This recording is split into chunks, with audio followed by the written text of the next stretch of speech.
Exercise और question start करने के पहले एक बार हम क्विक रिवीजन करते हैं। हमने क्या क्या पढ़ा? Coordinate system, coordinate plane. Coordinate system क्या है? ग्रिड सिस्टम है जिसमें नंबर्स को यूज करके हम किसी भी पॉइंट का एग्जैक्ट लोकेशन बता सकते हैं। कार्टेशियन प्लेन क्या है? एक्स वाई एक्सिस जो एक दूसरे के परपेंडिकुलर होते हैं वो एक प्लेन बनाते हैं, जो प्लेन जिस टू डायमेंशनल फिगर को हम कार्टेशियन प्लेन कहते हैं। उसके बाद एक्सिस क्या है? X axis, Y axis. जो वर्टिकल होते हैं वो वाई एक्सिस, जो हॉरिजॉन्टल होते हैं वो एक्स एक्सिस। और ओरिजिन के राइट साइड में एक्स एक्सिस पॉजिटिव और ओरिजिन के लेफ्ट साइड में नेगेटिव। ओरिजिन के अपवर्ड डायरेक्शन में वाई पॉजिटिव और डाउनवर्ड डायरेक्शन में वाई नेगेटिव। ठीक है, इतना क्लियर है। आगे एक्स एक्सिस जो एक्स कोऑर्डिनेट है वो क्या बताता है कि distance from Y axis, Y coordinate है वो बताता है डिस्टेंस फ्रॉम एक्स एक्सिस। ठीक है, उसके बाद हमने क्वाड्रेंट्स पढ़े थे। First quadrant, second quadrant, third quadrant, fourth quadrant. दोनों पॉजिटिव, एक्स वाई दोनों पॉजिटिव है तो फर्स्ट क्वाड्रेंट, एक्स वाई दोनों नेगेटिव है तो थर्ड क्वाड्रेंट, और एक्स नेगेटिव वाई पॉजिटिव तो second quadrant, X positive Y negative तो फोर्थ क्वाड्रेंट। ठीक है, ये याद रखना है। उसके बाद नेक्स्ट इज ओरिजिन। हमें पता है 0 0 होता है, ओरिजिन बिल्कुल मिडिल में होता है। ओरिजिन के जो कोऑर्डिनेट्स होते हैं वो 0 0 होते हैं। आगे पॉइंट्स एंड डिस्टेंस। डिस्टेंस हमने जो पढ़ा था कि अगर दो पॉइंट्स है जिसके बीच का डिस्टेंस निकालना और उन दोनों पॉइंट्स को ज्वाइन करते हैं तो एक वर्टिकल लाइन बनता है। वाई एक्सिस के कोऑर्डिनेट्स का डिफरेंस जो निकालेंगे वही होगा डिस्टेंस। और अगर दो पॉइंट्स हैं जिनको हम ज्वाइन करते हैं तो वो पैरेलल, एक एक्स एक्सिस के पैरेलल लाइन बन रहा है। एक्स वाले कोऑर्डिनेट्स के डिफरेंस को हम डिस्टेंस बोलेंगे, जो कि हमने यहाँ पे हमने जो किया है वो आपने देखा है कि अगर वो दोनों एक लाइन में वर्टिकल या हॉरिजॉन्टल नहीं हो, कहीं और हो, उस कंडीशन में हम यूज करेंगे हाइपोटेन्यूस वाला पाइथागोरस फॉर्मूला यूज करके हम फाइंड आउट करेंगे। तो यहाँ पे बेसिकली आप देखिए, यहाँ पे हमने अगर इसको A1 और B1 लिया है और ये अगर A2 एंड B2 है, सो हम कर क्या रहे हैं यहाँ पे? वो 9 और 3 और 4 हमें मिला कहाँ से? A2 माइनस A1 और B2 माइनस B1 वो हमें मिला। सो A2 माइनस A1 जो है वो हमें मिलेगा 4 and B2 minus B1 is 3। Okay, so square of A2 minus A1। सो दो कोऑर्डिनेट्स अगर गिवन है A1 B1 and A2 B2, तो डिस्टेंस क्या होगा? Distance D will be equal to square root of A2 minus A1 whole square plus B2 minus B1 whole square. So basically हमने यही find out कर, यही है basic formula जो हम यूज करके डिस्टेंस फाइंड आउट करेंगे कभी भी। सो एक्सरसाइज 1.1 यहाँ पे रियान के रूम के बारे में बता रहा है। वो OABC करके लिया है रियान का रूम, ये OABC उसके according. Okay, the question is D1 R1 represents the door of Ryan's room. D1 R1 मतलब 8 से लेकर ये 11.5 तक। सो हाउ फार, ये जो डोर कितना लेफ्ट वॉल से, वाई एक्सिस से कितना दूर है यही पूछ रहा है। तो वाई एक्सिस 0 से शुरू हो रहा है यहाँ पे और ये 8 पे है, तो वाई एक्सिस से कितना दूर है? वो 8 जो भी है, मीटर सेंटीमीटर जो भी यूनिट्स है, एक्चुअली ये फीट में है तो 8 फीट दूर है। ठीक है, next is door x axis से कितना दूर है? तो डोर एक्स एक्सिस पे ही है तो डिस्टेंस कितना दूर है? 0 फीट दूर। ओके, मतलब वो दूर है ही नहीं, उस पर ही कॉन्साइड के। Next is coordinates. D1 के कोऑर्डिनेट्स पूछ रहे हो तो कोऑर्डिनेट्स क्या है? एक्स एक्सिस पे तो इसका y तो 0 रहेगा और x क्या है? 8। नेक्स्ट है R1 जो है ये पॉइंट 11.5 पे है। सो डोर कितना वाइड है ये बता रहा है, तो डोर 8 से लेकर 11.5, 1 2 3 एंड 5.5। सो ये 3.5 फीट वाइड है जो डोर है। तो इसमें ये भी पूछ रहा है कि अगर कोई व्हील चेयर लेकर कोई इंसान अगर अंदर जाना चाहे तो कंफर्टेबल है कि नहीं? बिल्कुल कंफर्टेबल है, क्योंकि 3.5 फीट बहुत काफ़ी वाइड होता है, वो काफ़ी अच्छा है। नेक्स्ट,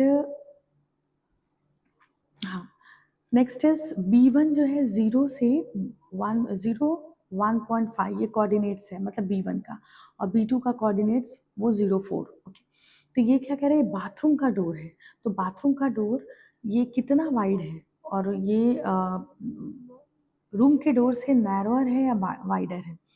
तो रूम का डोर 3.5 फीट है और ये बाथरूम का डोर जो है वो 2.5 फीट है। सो जाहिर सी बात है कि रूम का डोर जो है वो वाइडर है, बाथरूम का डोर नैरोअर है। ठीक है, थिंक एंड रिफ्लेक्ट आपको खुद से करना है और इसके आंसर्स कमेंट में डालिए। जो लोग भी सबसे पहले कमेंट में आंसर डालेंगे मैं उनका नाम नेक्स्ट वीडियो में लूँगी। ओके, एक और भी थिंक एंड रिफ्लेक्ट रहेगा, हाँ ये भी आपको करना है और डालना है। चलिए एक्सरसाइज 1.2 पे जाते हैं।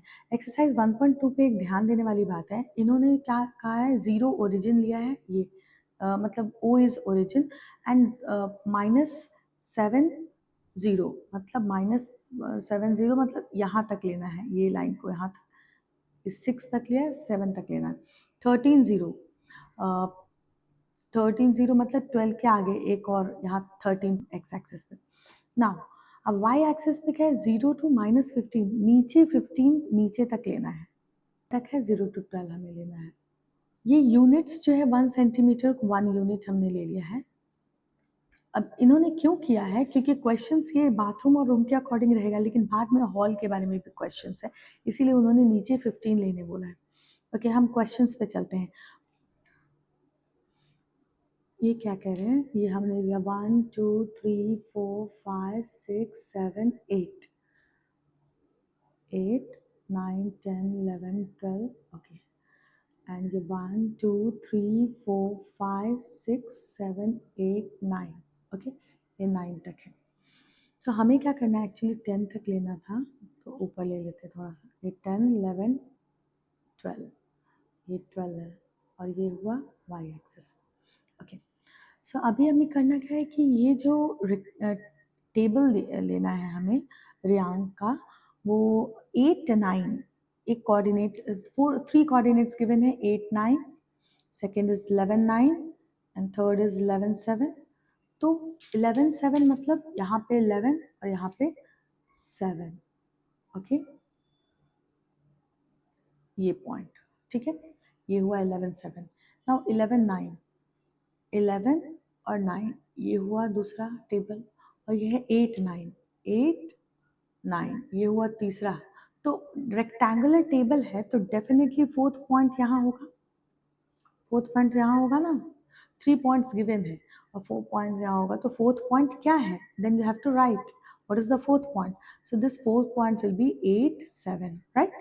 तो ये हमने निकाल लिया and the question is where will the fourth foot of the table be. तो ये हमने पॉइंट निकाल लिया, is it good spot for the table, ये गुड स्पॉट है टेबल के लिए, बट वो टच रहेगा अगर वॉल से अगर टच रहेगा table, study table, so that will be better. I think answer very कर सकता है, बिकॉज मुझे ऐसा लगता है कि दीवार से लगकर होना चाहिए स्टडी टेबल।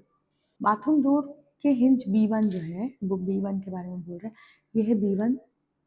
अगर वो बाथरूम का डोर का हिंज अगर वहाँ पे हो और वो बेडरूम में ओपन हो, तो क्या वो वार्डरोब को हिट करेगा, नहीं करेगा, क्योंकि वार्डरोब और बाथरूम के वॉल के बीच 3 यूनिट का डिफरेंस है, और ये जो है ये 2.5 यूनिट का है, ये 2.5 यूनिट, ये ओपन भी होगा तो यहाँ तक ही होगा, सो ये हिट नहीं करेगा, ठीक है। नेक्स्ट क्वेश्चन, वो क्या क्या है, रियान के बाथरूम के बारे में देखना है, OFRP, और ये शावरिंग एरिया SHWR। तो रियान के OFRP, ये हमें कोऑर्डिनेट्स बताने हैं। तो कोऑर्डिनेट्स बताने, ये 0 0 है और ये है इसका कोऑर्डिनेट क्या है, ये 8 9 9 0 9 है, इसका कोऑर्डिनेट क्या है, -6 एंड 9 है, -6 9, इसका 0 9, इसका क्या होगा, -6 एंड एक्स एक्सिस पे है तो y 0, सो -6 0, ओके। तो ये चारों के कोऑर्डिनेट्स हो गए उसके जो बाथरूम का एरिया था उसके लिए। नेक्स्ट क्या है, नेक्स्ट वो शार एरिया का कोऑर्डिनेट्स के 4 पॉइंट्स पूछ रहे हैं। तो शार एरिया कहाँ है, ये रहा, ये तो ये जो है 0 0 ये 3 पे है, ये -3, सो -3 एंड 6, सो -3 और 6 है इसका कोऑर्डिनेट। इसका कोऑर्डिनेट क्या है? ये है -2 एंड 9, सो ये है -2 एंड 9। नेक्स्ट ये r का कोऑर्डिनेट हम पहले भी बात कर चुके हैं, -6 एंड 9 है, और s का कोऑर्डिनेट वो -6 और +6 है, सो -6 एंड +6। ठीक है, सो इस तरह से बाथरूम और शावरिंग एरिया का कोऑर्डिनेट्स हमने देख लिया। 3 फीट बाई 2 फीट का जो स्पेस है वो वॉश बेसिन के लिए, और 2 फीट बाई 3 फीट का टॉयलेट के लिए। 3/2 का, ओके, 3/2 मतलब 3 यहाँ पे और 2 यहाँ पे, ये हमें मार्क करना है 3/2। ओके, दिस टॉयलेट के लिए ये -3 एंड 0। इसका कोऑर्डिनेट क्या होगा? एक्सिस पे -3 है एंड वाई एक्सिस पे 2 है। इसका कोऑर्डिनेट क्या होगा? एक्स एक्सिस पे -6 है एंड वाई एक्सिस पे 2 है, और इसका कोऑर्डिनेट हम पहले से ही जानते हैं -6 एंड 0। सिमिलरली ये बाथरूम के अंदर जो टॉयलेट के जो कोऑर्डिनेट्स, टॉयलेट के लिए जो एरिया 2/3, हाँ, टॉयलेट के लिए जो एरिया 2/3 रखा है फीट, उसके लिए उसका कोऑर्डिनेट्स जो है वो क्या होगा? ये है 4 -4 2, ये coordinate is -4 and 2, this area, then this area is -4 2, and next is this area, this is 4 2, sorry, -4 and 5 plus 5, sorry, -4 5 and ये -4 2। now next is -6 and 5 और ये -6 2। सो ये चारों कोऑर्डिनेट्स निकल गए, ये है this this this and this. So इस तरह से हमें कोऑर्डिनेट्स निकालने हैं सारे पॉइंट्स के जो उन्होंने बोला है। आप इसे वापस से घर पे कीजिए और चेक कीजिए। अगर इसके बाद भी अगर डाउट आता है तो आप कभी भी कमेंट में क्वेश्चंस पूछ सकते हैं, कोई भी डाउट पूछ सकते हैं। ओके, नाउ अभी जो क्वेश्चन नंबर 4 है, रूम का जो डोर है वो डाइनिंग एरिया में सीधे ओपन होता है, और डाइनिंग एरिया जो है वो 18 फीट बाई 15 फीट है। तो 18th लेंथ है, कैसे है वो लेंथ आप यहाँ पे देख सकते हैं। ये यहाँ से लेकर यहाँ तक ये टोटल 18 है, क्योंकि ये +12 -6 टोटल 18 है। तो ये डाइनिंग एरिया का लेंथ हुआ, और 15 नीचे जाएगा तो ये डाइनिंग एरिया का विड्थ है। Length of dining room extend P to A sketch करना है, आपको कोऑर्डिनेट्स बताने जो आप बता सकते हैं। Next is place rectangular 5 feet by 3 feet dining table हमें रखने हैं और कोऑर्डिनेट्स बताना है। तो ये डाइनिंग टेबल डाइनिंग एरिया के किसी भी जगह पे आप रख सकते हैं अपने अकॉर्डिंग, जहाँ भी आपको चाहिए वहाँ रख दीजिए, यहाँ रख दीजिए, यहाँ रख दीजिए, कहीं पे भी। तो 5 फीट लेंथ और 3 फीट उसका विड्थ होना चाहिए, और उसके अकॉर्डिंग आप किधर भी रखिए, अपने अकॉर्डिंग आप किधर भी प्लेस कर सकते हैं, जस्ट आपको उसके कोऑर्डिनेट्स फाइंड आउट करने हैं।